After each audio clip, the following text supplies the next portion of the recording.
Bienvenue sur l'Ultra Trail World Tour pour la suite de la saison 2019. Au programme, plus de 20 courses de plus de 100 km à travers le monde, où les coureurs élites et amateurs traversent les plus beaux sentiers de la planète Terre. L'occasion de voir s'opposer les meilleurs ultra-trailers et ultra-traileuses du moment. Une compétition pleine de rebondissements qui va vous amener à vivre des expériences incroyables.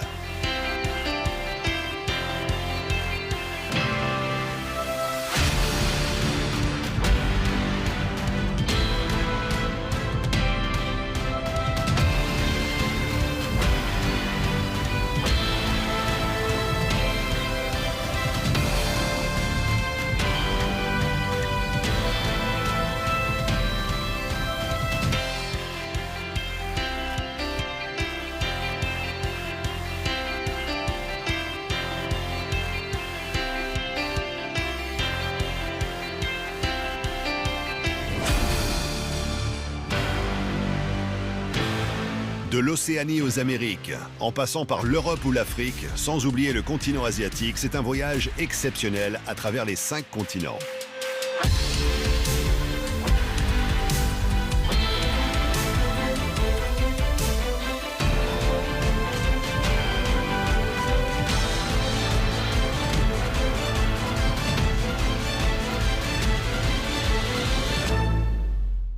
Rendez-vous aujourd'hui sur l'île principale des Canaries, Gran Canaria. C'est le premier grand rendez-vous européen. Cette épreuve, cette année, est passée série bonus, qui pour les vainqueurs leur font gagner 1300 points. Ainsi, ils pourront prendre une sérieuse option sur la victoire finale. C'est dans cette optique que l'Américain Hayden Hawks a fait le déplacement. My name is Hayden Hawks. I'm 28 years old. Well, I will be 28 on Friday. I'm from the United States of America. Running's my passion, it's kind of my life, and so to race on my birthday, there's no better birthday present that I could have. I think Pal's an amazing athlete. I've raced him before at Lavaredo. I raced him last year. We had a really good duel with each other last year, and I'm really excited to race him again. He's a very strong runner. He trains really hard, and I always know that when I race Pal, it's going to be a good race. L'an dernier, Hayden Hawks avait volé la victoire à Pau Capel en le dépassant dans les derniers kilomètres du Lavaredo. Le coureur espagnol se voyait ainsi privé de la première manche du podium une seconde fois de suite après sa défaite au Japon face à Dylan Bowman, qui le dépassa 3 km avant la ligne d'arrivée. Le duel s'annonce donc épique. Sous le chaud soleil canarien, les favoris se retrouvent pour une photo de famille d'avant-course.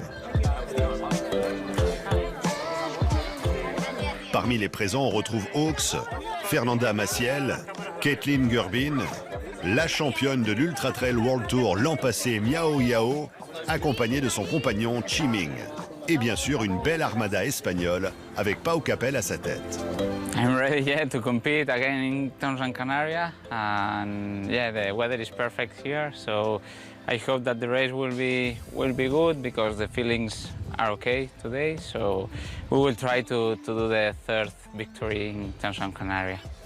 L'an dernier, Pau Capel l'avait emporté en 12h42 avec un petit quart d'heure d'avance sur le Français Aurélien Collet. L'année précédente, il avait triomphé en 13h21. Cette année, l'adversité sera à son comble, avec Hayden Hawks et le Chinois Chi Min à l'affût de la moindre défaillance. La Trans Gran Canaria traverse l'île du nord au sud. Départ plage de Las Palmas, arrivée Mas Palomas, soit 125 km et 7000 mètres de dénivelé positif. Le tout en 29 heures maximum. Cette année, la fin du parcours est modifiée. Le peloton ne passe plus par le joli village de Tunte et l'ascension qui suivait. Globalement, après l'ascension vers le mythique Roque Nublo, il leur reste un marathon en descente jusqu'au bord de mer.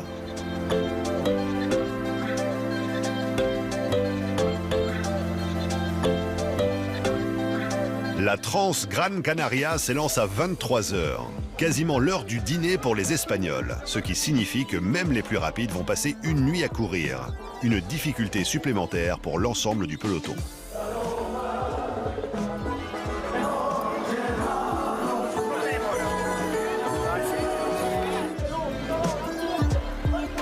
Une ambiance détendue règne sur cette ligne de départ. Quelques derniers échanges cordiaux chez les élites. Parmi eux, il y a ceux qui connaissent la course par cœur, comme Magda Wakshak, vainqueur 2018, et ceux qui plongent dans l'inconnu, comme Chi-Min et Miao Yao. Les pieds des 772 participants qui foulent le sable vont bientôt goûter au terrain accidenté des sentiers canariens. L'excitation du départ est là. 3, 2, 1, et c'est parti pour cette édition 2019.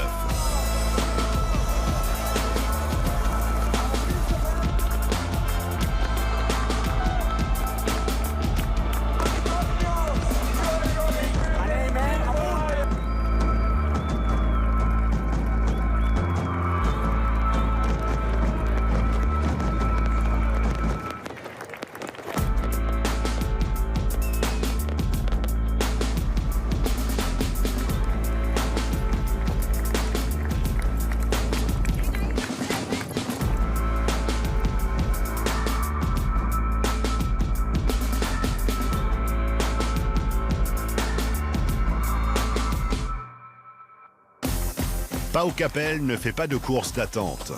Le vainqueur du circuit 2018 est déjà en tête au sortir de la ville, avec à ses trousses Hayden Hawks. Derrière, on joue les équilibristes sur un parcours humide et piégeux, plongé dans la nuit.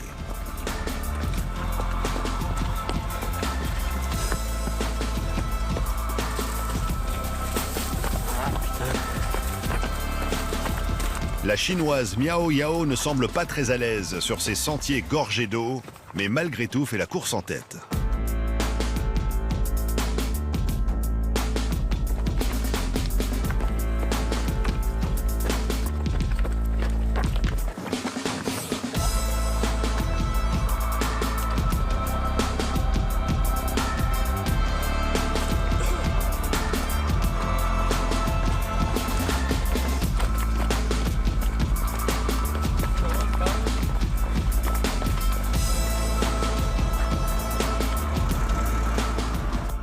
Le Chinois Chi-Min semble évoluer à un bon rythme, mais il est suivi de près par le Lituanien Vaidas Zlabis, deuxième sur cette épreuve en 2017.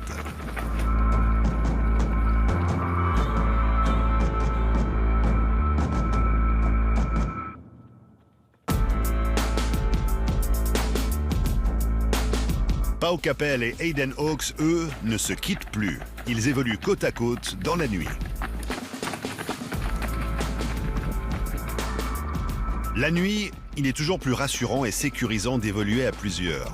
On risque moins de se perdre et la présence de l'autre rassure.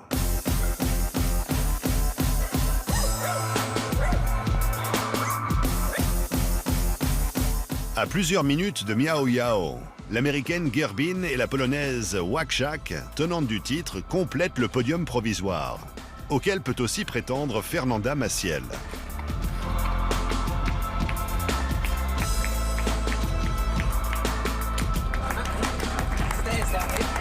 Même au ravitaillement, la compétition est féroce entre les deux leaders. C'est à qui en ressortira le plus vite. Hawks est le plus prompt à ce petit jeu, avec Capell à quelques secondes. Pas le temps pour ces fusées de profiter du folklore local. À Terror, kilomètre 27, le Français Tony Moulaï est encore troisième devant Pablo Villa. L'Espagnol a remporté l'an dernier la version courte de la Trans-Gran Canaria de 68 km et est monté cette fois sur la distance supérieure.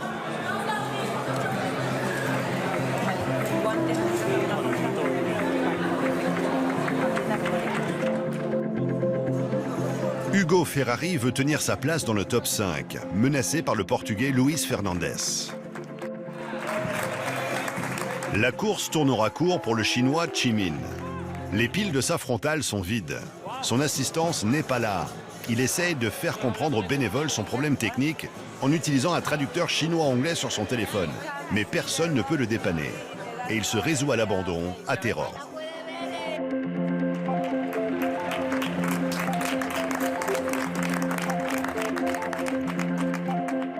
Christopher Clemente est parti plus prudemment. Vice-champion du monde 2018, il avait terminé troisième ici l'an dernier. À Terror, Miao Yao possède près d'un quart d'heure d'avance sur sa première poursuivante. Comme à son habitude, la Chinoise est partie tambour battant.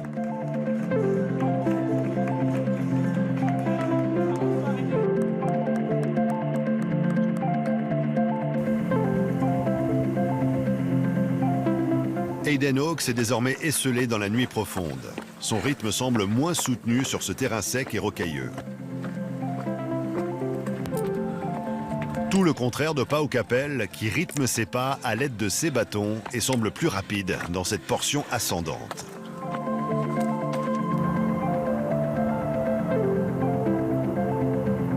Sur les portions planes, Capell relance et reprend un rythme de course jusqu'au ravitaillement suivant.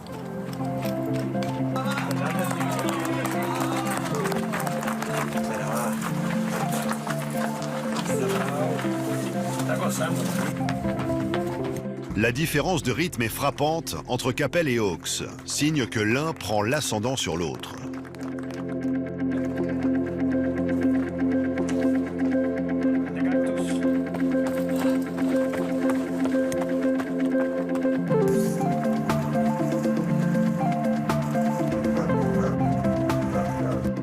Pablo Villa poursuit son bonhomme de chemin, toujours rivé à sa 3e place provisoire.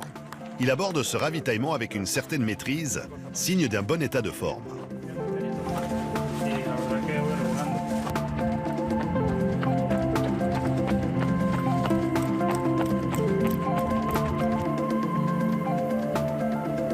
Rien ne semble pouvoir arrêter Pau Capell, surmotivé à l'idée de triompher une 3e fois de suite sur ses terres et de prendre déjà une option sur le classement final du circuit.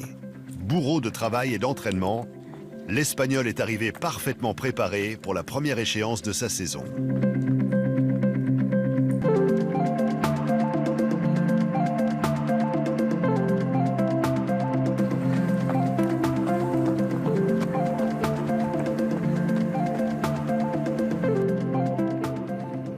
Le pas est plus lourd pour Hayden Hawks. Une courte avance le sépare du redoutable Pablo Villa à ses trousses. Mais surtout, l'Américain souffre du manque de sommeil imposé par ce début de course en pleine nuit. Il avouera avoir lutté longuement pour ne pas s'endormir.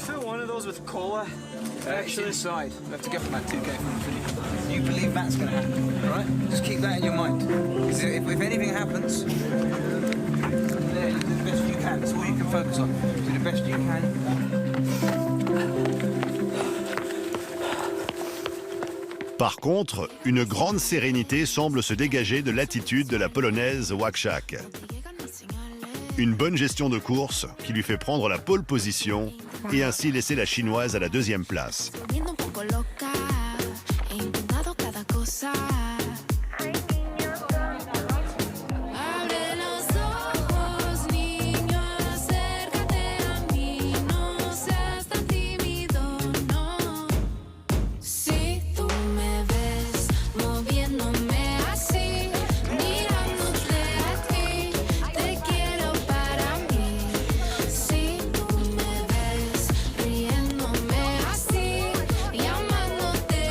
L'américaine Gerbin ainsi que l'expérimentée Maciel vont elles aussi venir se mêler à la fête, toutes les 4 dans un mouchoir de poche.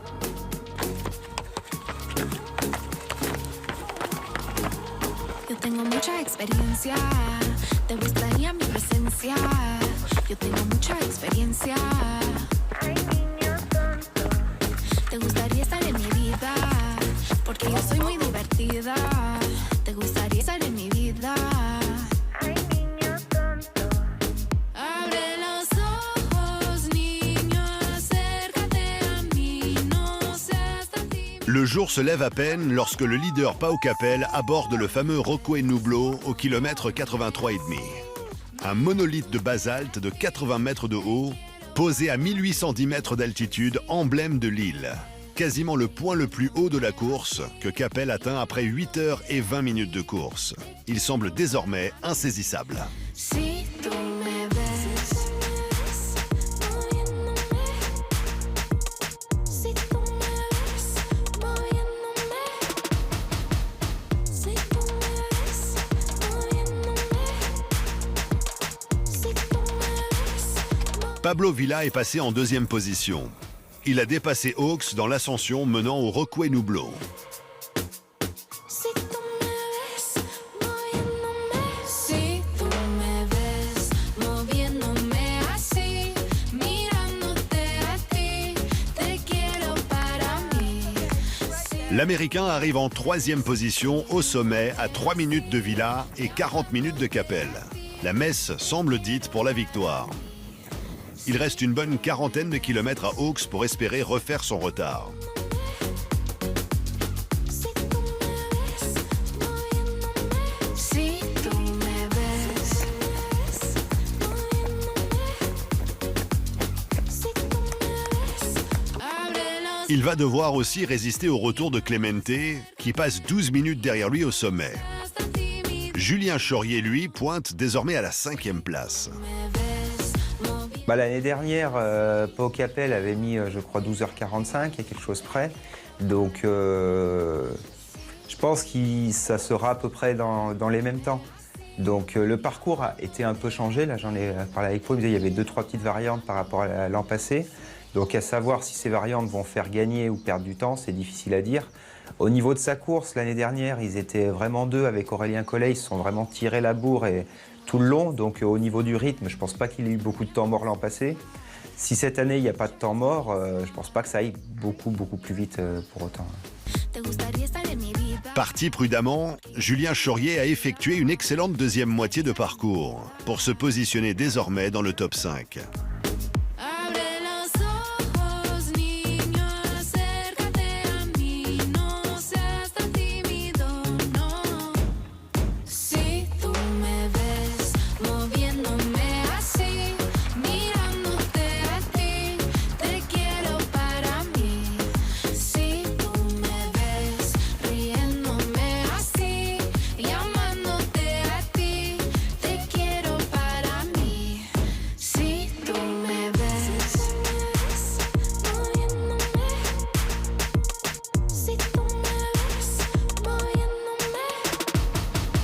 si tú me ves moviéndome, si tú me ves. Alors que tout a l'air joué chez les garçons, chez les filles, l'issue est encore incertaine. La chinoise Miao Yao a abandonné au pied de cette longue ascension. Si tú me ves Les 3 premières filles restent très proches les unes des autres au sommet. Wakshak possède 4 minutes d'avance sur le duo Gerbin-Maciel après plus de 9h40 minutes de course. así, llamándote a ti, te quiero para mí. Si tú me ves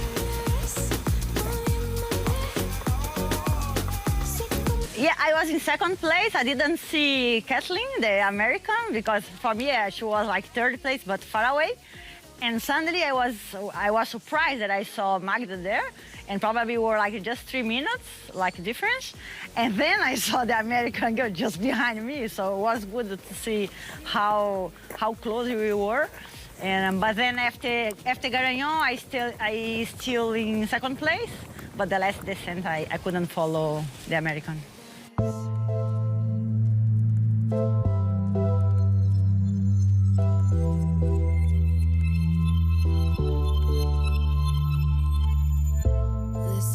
Après cette dernière longue ascension, place à une descente de près de 45 km entrecoupée de 2 petites montées. Une fin que l'on imagine rapide, sauf que la descente en trail est une affaire de spécialistes. On peut y perdre beaucoup de place et de temps. La descente meurtrit les muscles bien plus que les montées. Elle peut parfois tourner au supplice pour les coureurs les plus entamés. Cette dernière portion roulante aura ainsi raison de Hayden Hawks qui abandonnera à 25 km de l'arrivée et propulsera ainsi Julien Chaurier à la 4e place.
Pau Capell réussit son pari fou de remporter pour la 3e fois consécutive la Trans Gran Canaria.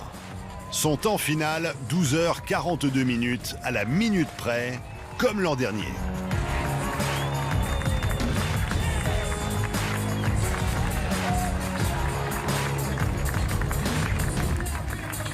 Il se positionne déjà comme le favori pour être le champion de cette saison 2019. Mais attention, l'Ultra Trail est plein de rebondissements. Pablo Villa, lui, apprend vite. Il termine 2e de son premier ultra, à un peu moins de 50 minutes du maître Capell.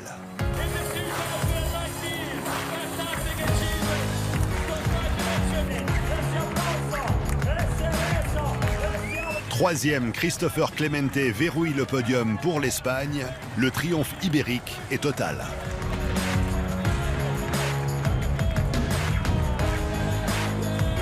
Bis repetita pour Magdalena Wakczak. Sourire aux lèvres, la Polonaise l'emporte de nouveau chez les filles en 16h22 minutes.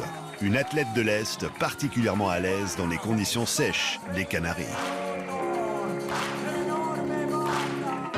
It's incredible for me that I did it one more time because I didn't believe it. Then I'm very happy. I didn't be scared. I decided that the faster will be winner. That's simply. Caitlin Gerbin termine 2e à 12 minutes de la Polonaise. Un premier podium de référence en Europe pour celle qui avait terminé 2e l'an dernier de la Western States aux États-Unis. Fernanda Maciel, elle, récolte un nouveau podium dans une carrière déjà très longue et bien remplie. Elle termine 3e de cette édition 2019 en plus de 17 heures de course. Un vrai retour sur le devant de la scène pour la Brésilienne. Au final de cette édition 2019, 525 des 772 participants parviendront jusqu'à la ligne d'arrivée dans les temps impartis. Presque un tiers n'y parviendra pas, ce qui prouve combien ce parcours est exigeant, mais ô combien jubilatoire lorsqu'on en vient à bout.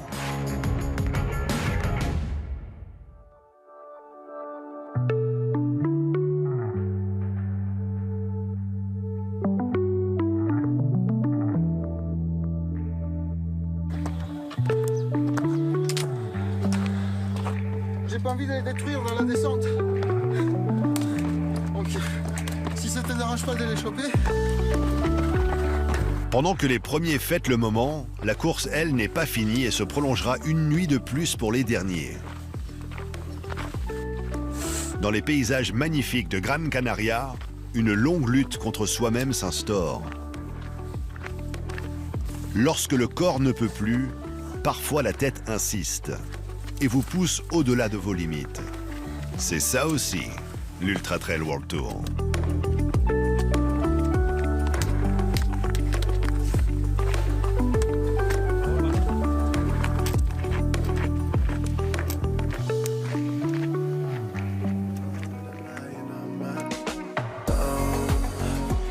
Le lendemain, on fait ainsi un podium 100% espagnol chez les hommes et multiculturel chez les femmes.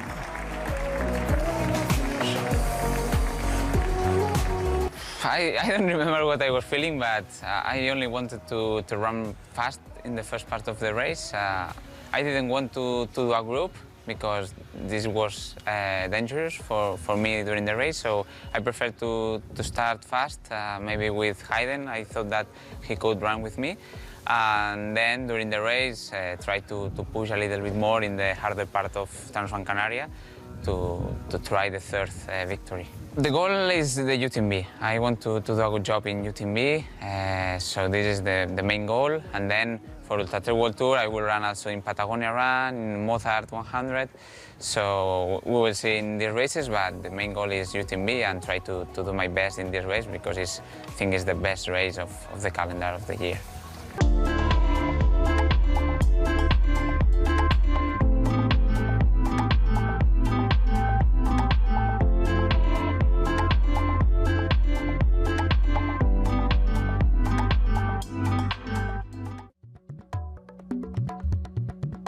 Chaque saison débute par une incursion dans l'atypique ville de Hong Kong.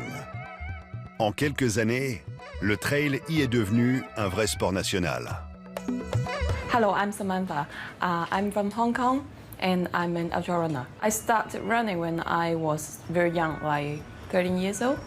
And by then I don't have other choices of hobbies because I grew up in quite a humble family background. And then running was cheap. And then we don't need fancy gear, and we just go out and run. It's simple, so I started.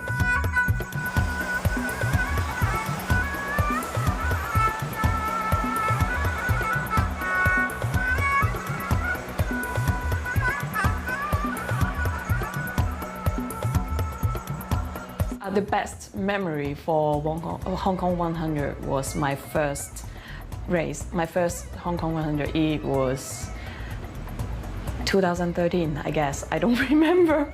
It was so long ago. Yeah, it was 2013, and it's my first time to do my own 100K.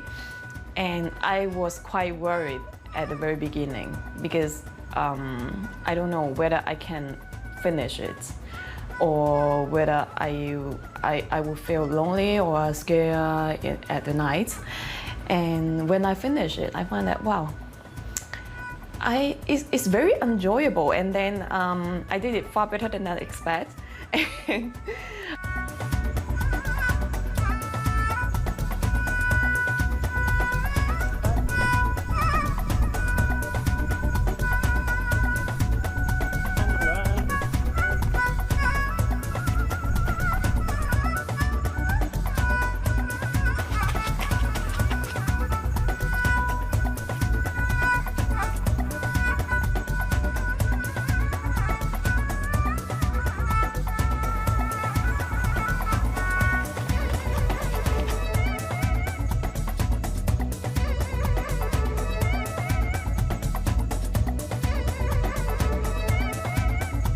My goal is to, because like last year I dropped out, so this year I hope to finish strong and happy, and that's most important.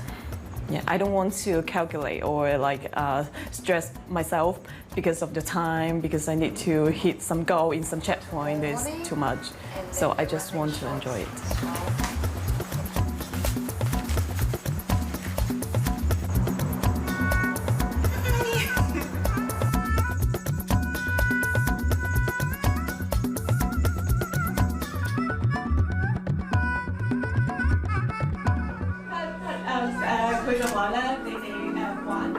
C'est bientôt l'heure du briefing de course.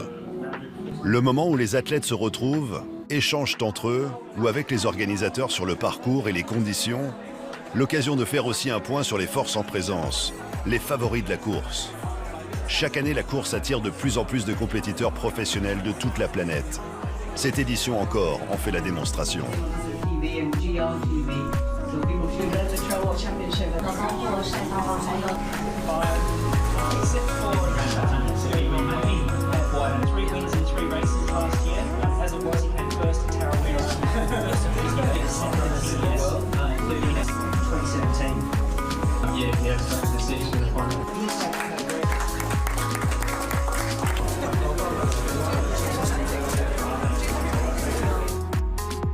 Une courte nuit au cœur de la mégalopole scintillant de tous ses feux et les concurrents de l'édition 2019 se préparent pour le grand départ. Ils sont près de 1900 à s'aligner sur ce tracé de 103 km et 5300 mètres de dénivelé positif. On soigne les derniers petits détails. Certains même passent la nuit sur place pour emmagasiner les dernières forces avant le coup de feu. Et l'on file se ranger en rang bien serré sur la ligne de départ.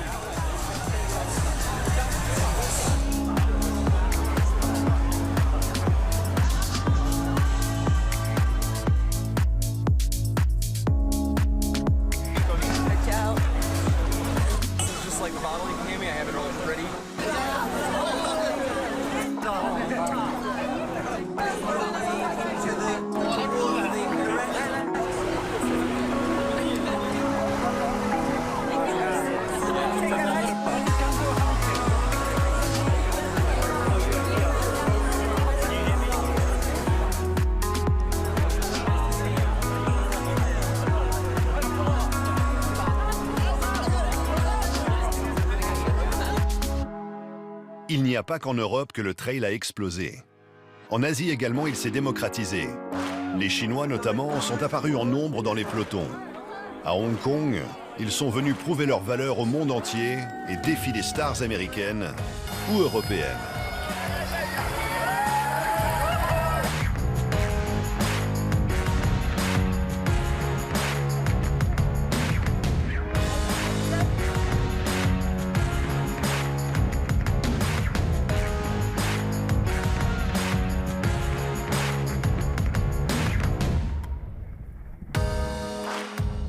En quelques kilomètres, le peloton quitte le bruit de la ville pour s'isoler dans la nature de Hong Kong. En quelques minutes, les coureurs passent d'un monde à l'autre, du macadam de la ville à la forêt profonde. C'est ce qui fait le charme de Hong Kong. De nombreux univers se succèdent en quelques kilomètres.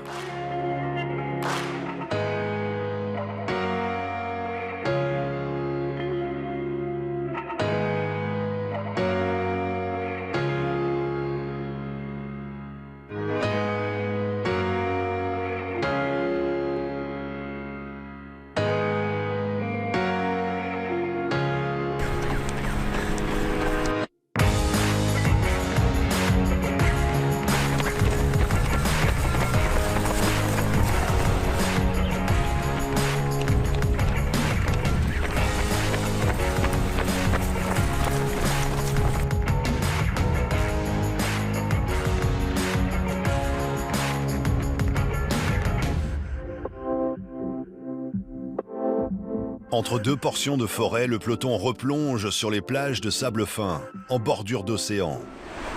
Encore une autre dimension proposée par le Hong Kong 100. En tête de course, le Britannique Tom Evans est flanqué de deux athlètes chinois, Yan Longfei et Jia Shengchen.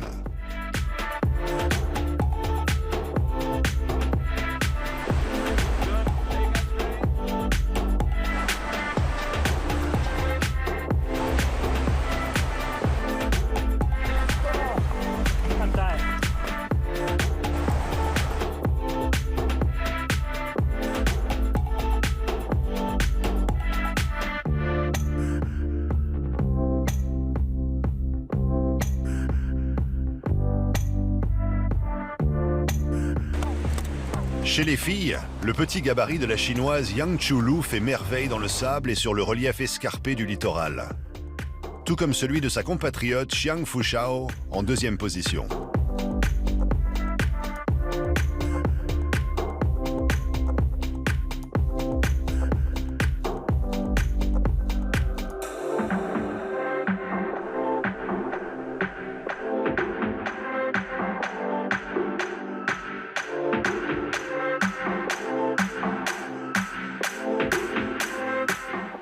Les hommes de l'Empire du Milieu imposent petit à petit leur rythme également sur la course masculine.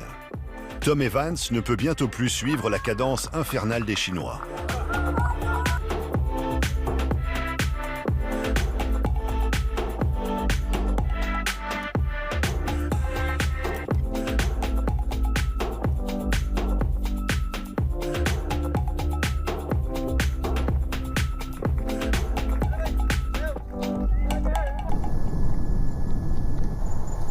Le parcours, de l'avis de tous, est d'une difficulté extrême, surtout pour un début de saison.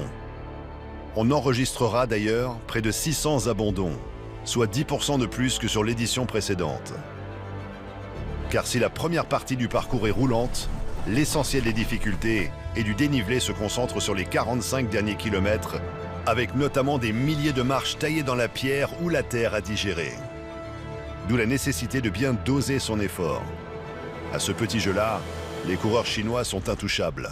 Ils trustent les premières places du classement général et placent 7 hommes dans les 10 premiers, repoussant les expérimentés coureurs américains ou européens aux accessites.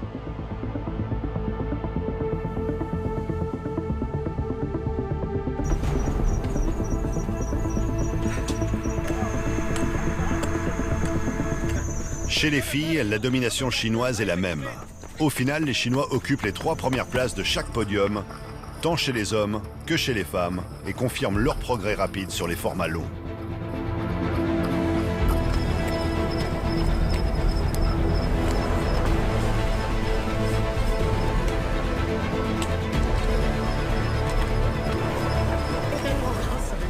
Scott Hawker, le néo-zélandais, terminera 5e en 10h53, premier des non-chinois devant le lituanien Gediminas Grinius.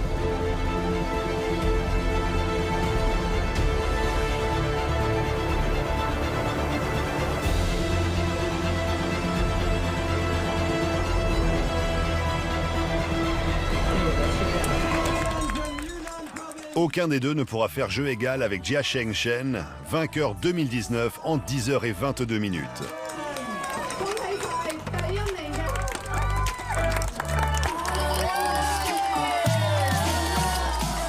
Le deuxième, Liang Jing, arrivera à 13 minutes du leader et 6 minutes devant le troisième homme, Zhang Zhenlong. Scott Hawker et Gediminas Grinius se satisfont largement de leur 5e et 6e place et ne manquent pas de la partager avec ceux qui les accompagnent dans une joyeuse communion.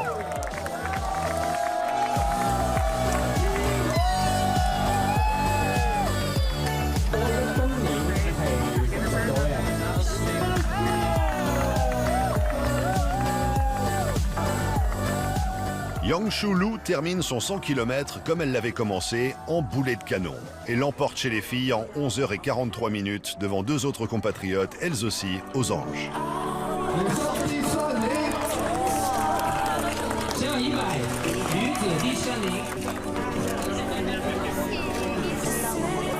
Ekaterina Mitiaeva termine 5e et première non-chinoise, juste devant l'expérimentée Suissesse Yasmine Nunij et des dizaines d'autres filles venues de tous les horizons.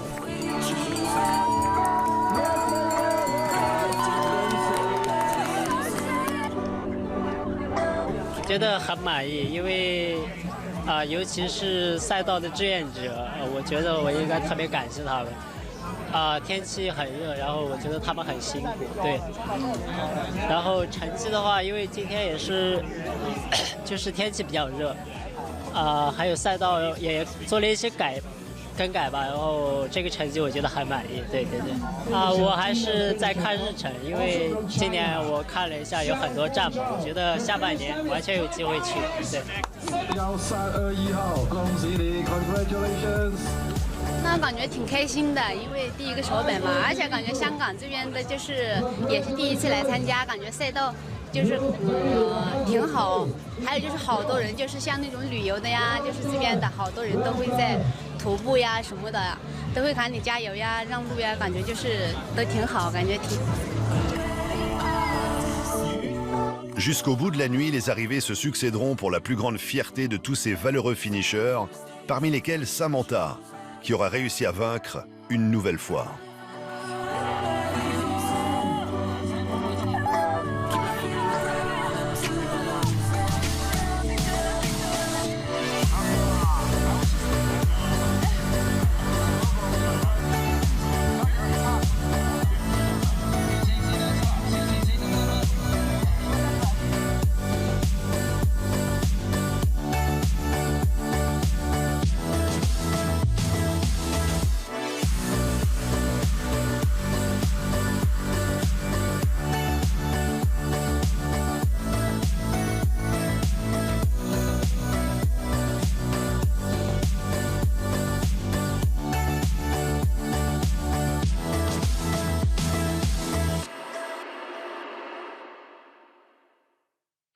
Mer d'huile sur les lacs de Rotorua.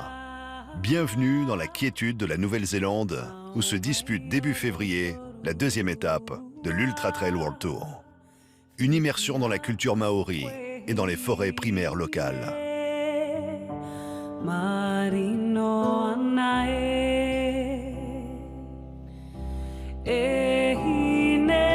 The sport has really grown and so has the Ultra Trail World Tour. So I remember the first year, it was 2014, I think I first took part in the Ultra World Tour, and it's been amazing to see like the progression over the last 4 or 5 years, and to see like each of the various races getting a bit more competitive. So yeah, I think the tour has done a great job to kind of, I guess, pull the races together, create like this ultra trail community, and then also for the elites create a lot of opportunities and has some great racing. Plus de 2000 athlètes ont choisi l'une des distances proposées sur ce Tarawera ultramarathon. Plusieurs centaines d'entre eux s'alignent au petit matin sur le 102 km, comptant pour l'Ultra Trail World Tour et présentant plus de 3000 mètres de dénivelé positif. Les guerriers maoris, via leur danse traditionnelle, donnent aux coureurs un surcroît d'énergie et de détermination avant de s'élancer sur ce circuit plutôt roulant tracé autour de la baie de l'Abondance.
Alors que le soleil n'est pas encore à son zénith et que les sentiers sont encore plats, la course défile à vive allure.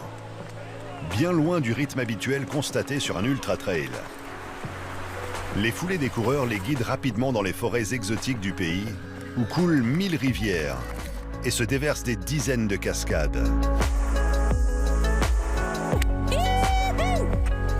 Chez les filles, le phénomène américain Courtney Dauwalter mène la danse.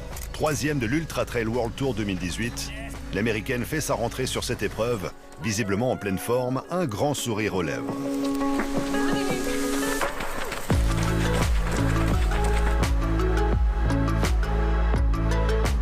À l'ombre des forêts luxuriantes, Rhys Edwards s'est échappé en tête de course chez les hommes.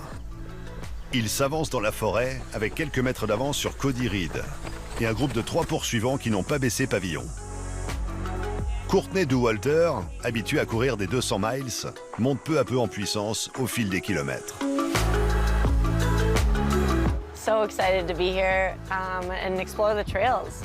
We haven't seen much of the area yet, so it's going to be exciting on race day. It's early season, so kind of see where I'm at so far and also just push really hard and remember what racing feels like. Basically, you forget right when you finish, right? So then you have to remember. Yeah. Sur ces sentiers forestiers en montagne russe, jamais à fort pourcentage, Cody Reed, 2e l'an dernier, retrouve rapidement ses sensations et passe en tête au ravitaillement de Okataina. I'm really happy to be back. I fell in love with New Zealand last year, and it's good to be back with much better weather, and yeah, it'll be a good race. I am expecting it to go out as fast as it did last year, maybe faster. I mean, the conditions are perfect for it to be very fast, and I've prepared myself for a fast, hard race, and I hope everyone else has too.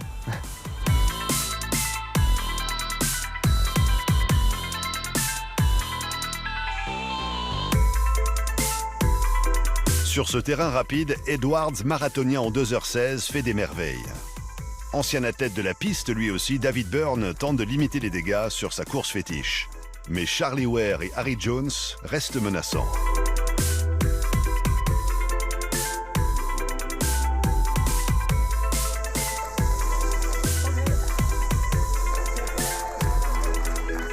Ryan Sands lutte pour ne pas se faire totalement décrocher sur un terrain sans doute un peu trop plat pour ses qualités.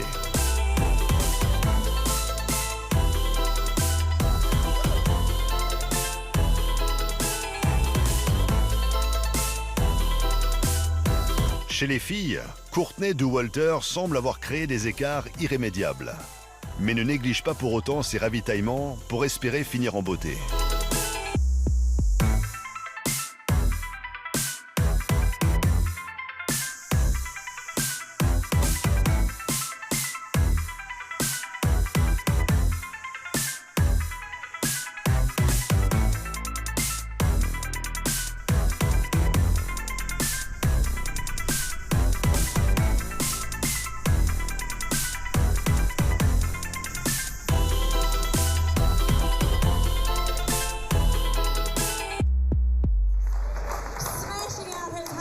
Après 8h22 minutes de course, l'Australien Rhys Edwards remporte pour la première fois l'épreuve.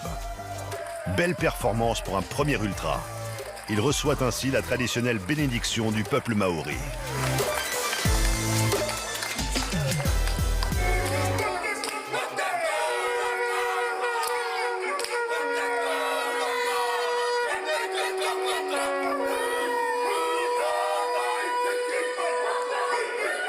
Cody Reed finit lui à petite foulée en deuxième position à moins de 7 minutes du vainqueur.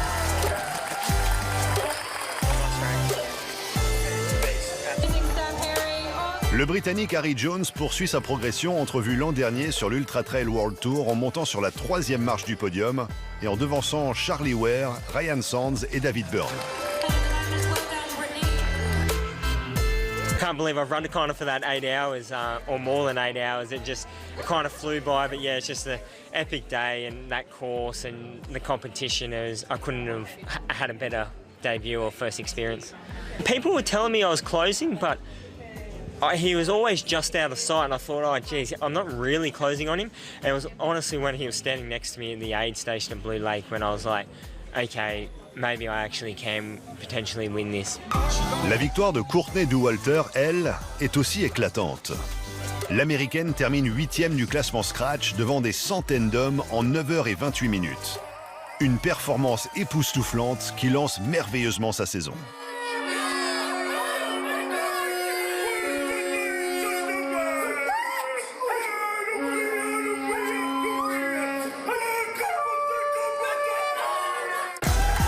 Stephanie Austin arrive à 20 minutes de l'Américaine en deuxième position.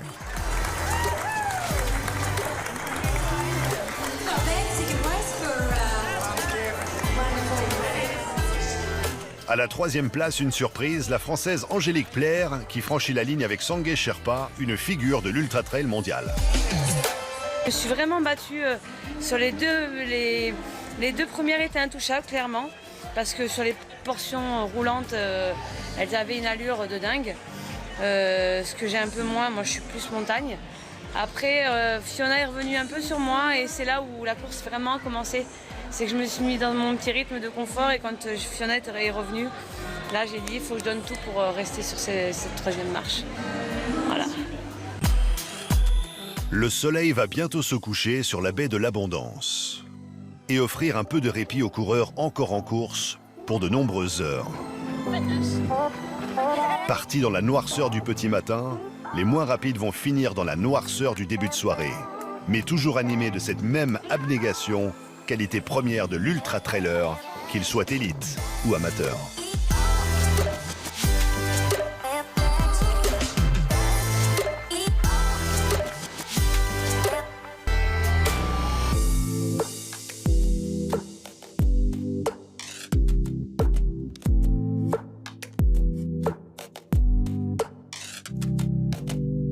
Au menu du prochain numéro, 3 destinations chic et choc. D'abord, la rudesse de la Patagonie avec le Barcelonais Pau Capel en mode découverte. Puis, le chic et la volupté de l'Istrie, à la pointe de la Croatie en compagnie du champion 2015 Antoine Guillon. Et enfin, une nouvelle incursion en Espagne, sur le Peñagolosa Trail, où l'on retrouvera l'Espagnol Christopher Clemente et la Polonaise Magdalena Łachak, qui certainement essaieront de bien se placer pour le classement général.